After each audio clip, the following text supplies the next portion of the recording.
ধর্ম হোক যার যার, বড় মা সবার। নমস্কার বন্ধুরা, আজকে আমি আপনাদের নিয়ে এসেছি নৈহাটির বিখ্যাত বড় মার দরবারে। এই দরবারে মা বড় মা উপস্থিত। বড় মায়ের দর্শন মানে শুধু মন্দির দেখা নয়, এটা এক অসাধারণ আধ্যাত্মিক অভিজ্ঞতা। আজকের এই ব্লগে তোমাদের দেখাবো কিভাবে যাবেন, কখন দর্শন করবেন, বড় মায়ের ইতিহাস এবং কী কী নিয়ম মানতে হয়, আর বড় মা দর্শন থেকে শুরু করে প্রসাদ, আরতি সব কিছুই। তাহলে ভিডিওটা শেষ পর্যন্ত দেখুন, না হলে আপনি অনেক কিছু তথ্য মিস করবেন। প্রথমেই বলি এখানে আসবার পথ। আপনি যদি ট্রেনে আসেন তাহলে নৈহাটি স্টেশনের নামবেন। নৈহাটি স্টেশন থেকে বড় মা দরবার খুব কাছে। অটো, টোটো বা রিক্সায় করে 8 থেকে 10 মিনিট পথ লাগবে।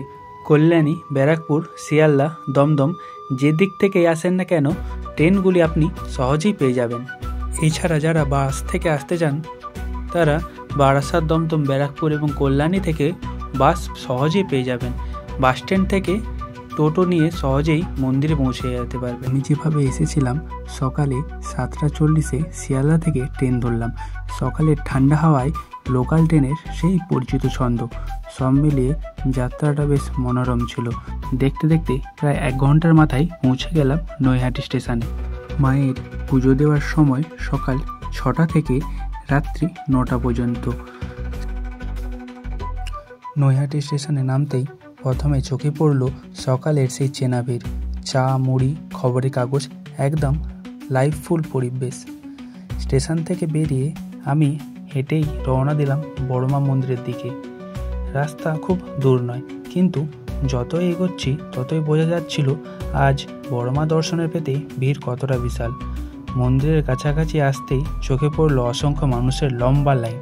সবাই বড় মার আশীর্বাদ নিতে এসে দাঁড়িয়ে আছে। মন্দিরের পাশাপাশি সারি সারি ছোট বড় দোকান, দীপ, ধূপ, ফল, মালা, প্রসাদ থেকে শুরু করে পুজোর সব উপকরণ। দোকানদারদের ডাক, ফুলের গন্ধ, ধূপের ধোঁয়া, আরও ভক্তদের ভিড়। পুরো পরিবেশটা ছিল একদম উৎসব মুখর। এদিক ওদিকে ছোট ছোট আরও মন্দির রয়েছে, সেখানে পুজো দেওয়ার আলাদাই সারি। ভক্তদের মুখে এক ধরনের শান্তি, আরও প্রত্যাশা। মনে হচ্ছিল সত্যি এক পবিত্র জায়গায় এসে পৌঁছে গেছি। মন্দিরের সামনে পৌঁছতেই আমি সত্যি অবাক হয়ে গেলাম। বড় মা মন্দির থেকে প্রায় 1 কিলোমিটারও বেশি দূর পর্যন্ত ভক্তদের লম্বা লাইন। দেখে মনে হচ্ছিল যেন লাইনটির কোনো শেষ নেই। কেউ দাঁড়িয়ে লাইন এগোচ্ছে, আবার কিছু মানুষ গাছের তলায় বসে বিশ্রাম নিচ্ছে। রাস্তার ধারে এক যুবক চুপচাপ বসে মায়ের ছবি আঁকছিল। মানুষজন থেমে তার ছবি দেখে কেউ কেউ 5-10 টাকা তার খাওয়ার জন্য দিচ্ছিল। কিন্তু তার ছবিগুলো সত্যি মন ছুঁয়ে যাওয়ার মতো। মনে হচ্ছিল বড় মা দর্শনের অপেক্ষায় সবাই দাঁড়িয়ে আছে, আর এই যুবক তার শিল্পের মাধ্যমে যেন ভক্তি আর ভরসা ছড়িয়ে দিচ্ছে আশেপাশে। মন্দির থেকে গঙ্গার পাড় পর্যন্ত টানা সারি। ভক্তরা ধূপ, ফল, ফুল হাতে শান্তভাবে দাঁড়িয়ে বড় মার আশীর্বাদের অপেক্ষা করছে। দূর থেকে দেখা গেলে মনে হবে একটা চলমান নদী, আর সেই নদীর ঢেউ হচ্ছে মানুষজন। এত ভিড়ের মধ্যেও পরিবেশটা ছিল একদম ভক্তি ভরা। কারো মুখে ক্লান্তি নেই, সবাই শুধু একটা আশা নিয়েই দাঁড়িয়ে আছে, একবার বড় মার দর্শন হবে। সত্যি এমন দৃশ্য খুব কম জায়গায় দেখা যায়। মনে হচ্ছিল আমি যেন কোনো এক মহা উৎসবের ভিড়ের মধ্যে ঢুকে পড়েছি। লাইনের পাশ দিয়ে শান্তভাবে বয়ে চলেছে গঙ্গা নদী। এদিকে ভক্তদের অসীম ভিড়, অপেক্ষা, প্রার্থনা, আর অন্যদিকে গঙ্গার নীরব জলের শব্দ, যেন দুটো আলাদা পৃথিবী কিন্তু আজ একসাথে মিশে গেছে। লাইনে ধীরে ধীরে এগোতেই হঠাৎ চোখে পড়ল একদম পাশে একটা পার্ক। দেখলাম ভেতরে বাচ্চারা ঝোলনায় দুলছে, হেসে খেলছে। এরপর যা দেখলাম সেটা বেশ মজার। পার্কের মধ্যে দুটো উট পাখি একে অপরের এদিক ওদিক ঘোরাঘুরি করছে। সেটিকে দেখে বাচ্চারা খুব আনন্দিত হচ্ছে।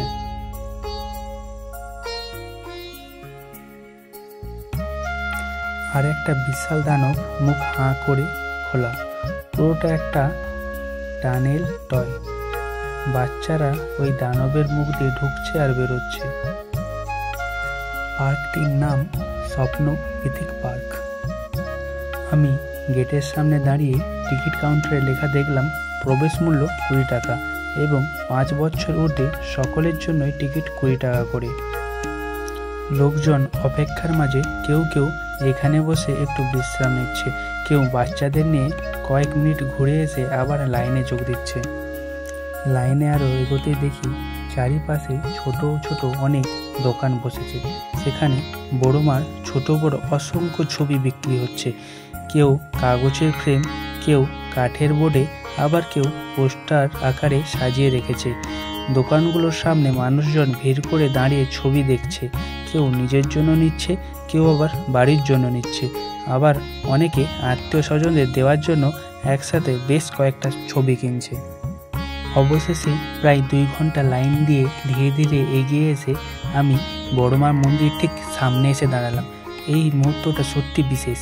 পেছনের ভিড়, চারপাশের শব্দ সব যেন ধীরে ধীরে মিলিয়ে গেল। মনে হচ্ছিল যত ক্লান্তি ছিল সব এক মুহূর্তে উধাও হয়ে গেছে। মন্দিরের দরজার সামনে দাঁড়িয়ে ভক্তদের মুখে এক অদ্ভুত শান্তি। কারো চোখে ভিজে গেছে, কেউ মাথা নিচু করে প্রার্থনা করছে। সকলেই শুধু একটা অনুভূতি নিয়ে এসেছে, বড়মার দর্শন আজ সত্যি সফল হলো। 2 ঘন্টার সেই অপেক্ষা, দাঁড়িয়ে থাকা, গরম, ভিড় সব কিছুই শেষ। দরজার সামনে দাঁড়িয়ে আমার মনে হলো, হ্যাঁ, এখন আমি সত্যি বড়মার আশীর্বাদ পাবো। দরজা পেরিয়ে অবশেষে বড়মার সামনে এসে দাঁড়ালাম। মন্দিরের ভেতরে পরিবেশটা এত শান্ত, এত পবিত্র, কথাই বোঝানো যায় না। ভক্তদের ভিড় থাকলেও ভিতরে ঢুকতেই এক ঠান্ডা হাওয়া মুখে লাগলো। আর বড়মার চোখের দিকে তাকাতে মনে হলো, এই তো সব ক্লান্তি, সব দুশ্চিন্তা আজ যেন মায়ের কাছে রেখে দিতে পারলাম।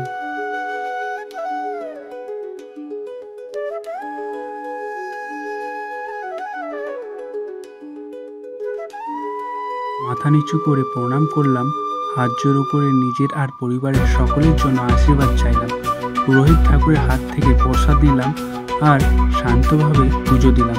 ধূপ, ফুল আর মন থেকে উচ্চারিত একটা ছোট্ট প্রার্থনা।